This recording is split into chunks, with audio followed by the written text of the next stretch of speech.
आज उनके जन्मदिन के अवसर पर क्यों हो रहा है।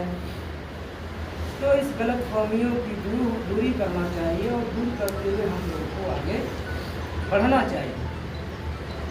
साथियों, आज मान्यवर साहब के जन्मदिन के मौके पर वामसेप के सभी सहयोगी संगठनाएं, भारत मुक्ति मोर्चा एवं भारत मुक्ति मोर्चा के सभी सहयोगी संगठनाएं, बहुजन क्रांति मोर्चा और उसमें शामिल तमाम अलग अलग संगठन के लोग। नमस्कार, मैं इस वक्त औरंगाबाद ज़िले के पटेल स्मृति भवन में हूं और आज यहां पर कार्यकर्ता प्रशिक्षण शिविर था। उसी कड़ी में आज यहां पर बहुजन मुक्ति पार्टी के प्रदेश अध्यक्ष ए.के. अम्बेडकर जी हैं और हम इनसे बात करेंगे कि कल जो था कि बहुजन नायक मान्यवर कांशीराम वामसेप के संस्थापक कांशीराम जी की जन्म जयंती है कि अवसर था। इस अवसर पर आप सबसे पहले क्या कहना चाहेंगे?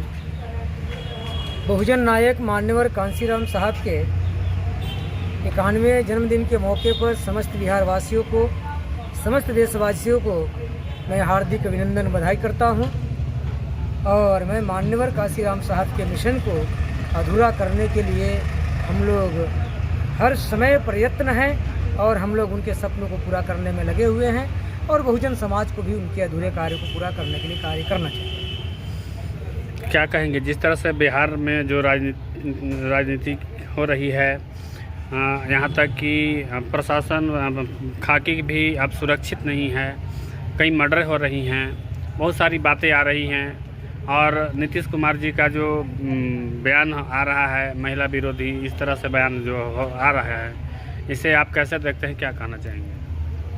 अभी जो भाजपा की सरकारें चल रही है दिखाने के लिए और केवल मीडिया और पेपर के लिए नीतीश कुमार जी हैं, लेकिन मूल रूप से अगर बिहार की सरकार है, बिहार प्रदेश को चलाने वाला काम है तो मूल रूप से आरएसएस बीजेपी के लोग कर रहे हैं और केवल मुखौटा नीतीश कुमार जी को बनाया हुआ है इन लोगों ने। इसीलिए आए दिन बिहार प्रदेश के कोई ऐसे जिले नहीं हैं जिस जिलों में अनुसूचित जाति के लड़कियों के साथ में बलात्कार नहीं हो रहा है, अनुसूचित जनजाति के लड़कियों के साथ में बलात्कार हो रहा है, पिछड़ा अति पिछड़ा समाज के लड़कियों के साथ में बलात्कार हो रहा है और ओबीसी धर्म परिवर्तित मुस्लिम सिख ईसाइयों की लड़कियों के साथ में भी रात दिन बलात्कार जो है हो रहा है। आप टीवी में देखिए, अखबार में पढ़िए, मोबाइल में देखिए, सोशल मीडिया में देखिए, आपको देखने के लिए मिलेगा। और ये इतना ही नहीं, औरंगाबाद में भी एक घटना हुई है।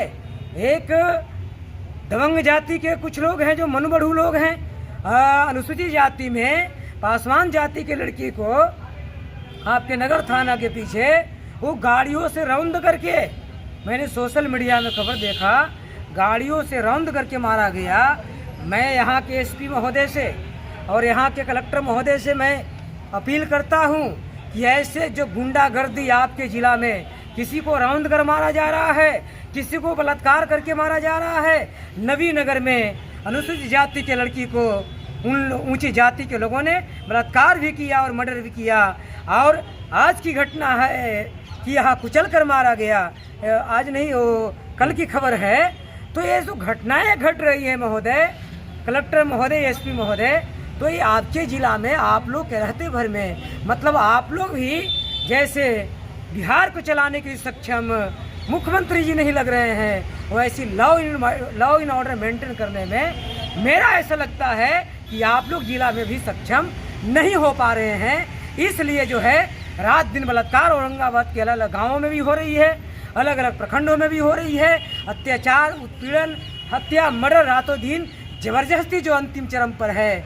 तो आपके अगर रहते भर में ऐसा हो रहा है तो ये फिर बर्दाश्त करने योग्य बातें नहीं है और खासकर अनुसूचित जाति और मूल निवासी बहुजनों के ऊपर ही क्यों हो रहा है। और करने वाले जो है, जो सामंती प्रवृत्ति के लोग हैं, मनुवादी लोग हैं, जमींदार लोग हैं, वही कर रहे हैं। ऐसे लोगों के ऊपर लगाम लगाया जाए और जो हत्या हुई है उस हत्यारों को 24 से 72 घंटे के अंदर उसको अरेस्ट किया जाए, नहीं तो बहुजन मुक्ति पार्टी इसके लिए कदम उठाएगी। और हम लोगों ने 9 तारीख को आज जो हमने कार्यकर्ताओं की मीटिंग लिया, अपने कार्यकर्ताओं को 9 अप्रैल को जो जेल भरो आंदोलन है 3 मुद्दों पर, उसमें ओबीसी की जातीय जनगणना की मुद्दा है, दूसरा डॉक्टर बाबा साहब को जो अपमान किया संसद में अमित शाह के द्वारा, बीजेपी के द्वारा, उस मुद्दा है, और तीसरा ईवीएम से जनता की वोटों को चोरी किया जा रहा है, लोकतंत्र की हत्या किया जा रहा है। अब उस मुद्दा में 9 अप्रैल की जो जेल भरो आंदोलन है, वो जो हत्या किया गया गाड़ियों से कुचलकर हमारे समाज की लड़कियों को, वो भी मुद्दा शामिल रहेगा। और कई मुद्दे जो इधर इस घटना घटी है, चाहे बिहार प्रदेश में घटी हो, तो उसको भी हम लोग शामिल करने की काम करेंगे और मजबूत तरीके से जेल भरो आंदोलन हम लोग बहुजन मुक्ति पार्टी के द्वारा किया जाएगा। और आने वाले समय में अगर प्रशासन हमारी बातों को नहीं मानती है और प्रदेश में जो सरकार चलाने वाले हैं वो नहीं मानते हैं, तो हम लोग विधानसभा के भी घेराव करने की काम करेंगे। बहुजन मुक्ति पार्टी इसकी भी प्लानिंग कर रही है। महाबोधि महाविहार आंदोलन तूल पकड़ते जा रहा है, तो उसके लिए महाबोधि महाविहार के लिए हमारी पार्टी ने सबसे पहले 14 में इसकी आंदोलन हम लोगों ने शुरू किया था। आज भी आंदोलन हमारा जारी है और 5 चरणों में भारत मुक्ति मोर्चा के द्वारा जो घोषित किया गया, जिसका नेतृत्व आदरणीय वामन मेश्राम साहब हैं, बहुजन मुक्ति पार्टी ने उन 5 चरणों की घोषित कार्यक्रम को राष्ट्रव्यापी जन आंदोलन को समर्थन किया है। 3 मार्च को पहला था, बहुजन मुक्ति पार्टी ने उसका समर्थन करके कलेक्टर महोदय को हम लोगों ने ज्ञापन दिया है। उसके बाद 8 मार्च को था, हम लोगों ने ज्ञापन दिया है। उसके बाद तीसरा चरण 22 को है, उसके लिए बहुजन मुक्ति पार्टी कमर कसी हुई है। चौथा चरण 9 तारीख को है जेल भरो आंदोलन, उसमें भी हमारी मुद्दा है। और आखिरी हम लोगों ने 1 जुलाई को भारत बंद कर रहे हैं। तो हम महाबोधि बिहार के लिए हम केवल जिले और प्रदेश में नहीं बल्कि राष्ट्रीय स्तर पर लड़ाई लड़ रहे हैं। और भारत के 32 राज्यों में 650 जिला में 4500 अनुमंडल में हमारी पार्टी इसके लिए संघर्ष कर रही है। और हम लोग मुक्त करा कर ही रहेंगे। देर हो सकता है लेकिन अंधेर नहीं हो सकता है।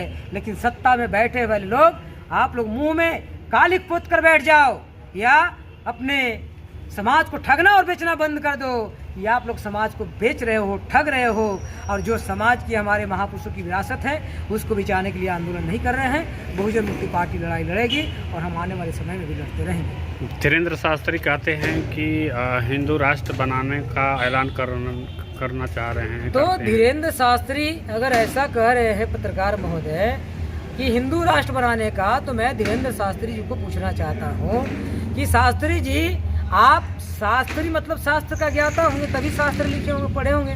तो आप अपने पुरखों से, अपने बाप दादाओं से पूछो, या फिर आपके बाप दादाओं ने, दयानंद सरस्वती ने जो किताबें लिखी है सत्यार्थ प्रकाश, उसमें लिखा और कई जगहों पर लिखा कि हिंदू मुगलों का दिया हुआ गाली है। हिंदू ये गाली शब्द है। हिंदू का मतलब चोर होता है, काले होते हैं, कलूटे होते हैं। फारसी डिक्शनरी में देखेंगे तो पता चलेगा। तो जब आपका बाप ने कहा कि गाली है, तो फिर आप हिंदू हिंदू क्यों कह रहे हैं? इसका मतलब कि आपके पुरखा कहा उसका भी बात नहीं मान रहे। तो जब आप अपने बाप को बात नहीं मान रहे हैं तो आप किसका बात मानेंगे? तो कैसे मैं आपके ऊपर यकीन करूं कि ये हिंदू राष्ट्र बनाना चाहते हैं? और हिंदू राष्ट्र नहीं बल्कि हिंदुओं को आड़ में ये ब्राह्मण राष्ट्र बनाना चाहते हैं। और बनाना ही नहीं बल्कि ब्राह्मण राष्ट्र बन चुका है। ईवीएम के माध्यम से वोटों को चोरी करके आज बीजेपी सत्ता में बैठी हुई है और अन्याय कर रही है। पहला हिंदू राज्य बिहार से ही शुरू करने की बात कही जा रही है, क्या ऐसा संभव है? ये कतई नहीं हो सकता है, ये कतई होने वाला नहीं है। बीजेपी लगे हैं, आरएसएस के लोग लगे हैं, लेकिन ये हो नहीं सकता है। इसमें तमाम दल के लोगों को, तमाम संगठनों के लोगों को मिलकर लड़ना होगा। भारत हिंदुओं का देश नहीं, ये भारत मूल निवासी बहुजनों का देश है और सभी धर्म के मानने वाले लोगों का देश है। यहाँ मुस्लिम है, सिख है, ईसाई है, जैन है, लिंगायत है, एसी है, एसटी है, ओबीसी है, माइनॉरिटी है, ये तमाम लोग हैं। और उसी में ब्राह्मण भी। आपको अपने धर्म मानने की स्वतंत्रता है, हमें भी अपने मानने की स्वतंत्रता है, किसी को हस्तक्षेप करने की स्वतंत्रता नहीं है। इसलिए आप अपनी गाली ये पहले स्वीकार करो कि हाँ, हमें बाप हमारा जो गाली दिया था वो स्वीकार है। बाद में तो हिंदू की बात करना और हिंदू राष्ट्र की बात करना, पहले स्वीकार करो। आओ पब्लिक की बात स्वीकार करो। कांशीराम जी की जयंती के अवसर पर आप तमाम लोगों को क्या संदेश देना चाहिए? मैं मान्यवर काशीराम साहब के जन्मदिन के मौके पर मैं बहुजन समाज के लोगों को यही संदेश देना चाहता हूँ और यही अपील करता हूँ कि जो बहुजन नायक मान्यवर काशीराम साहब ने कहा कि मैं बहुजन समाज पार्टी तो बना दिया, लेकिन मैं बहुजन समाज नहीं बना सका। तो आज मान्यवर काशीराम साहब के भी अधूरे सपने रह गए कि वो बहुजन समाज नहीं बना सके हैं। तो कोई भी महापुरुष अपने जीवन काल में 100% 100% कार्य नहीं कर पाता है।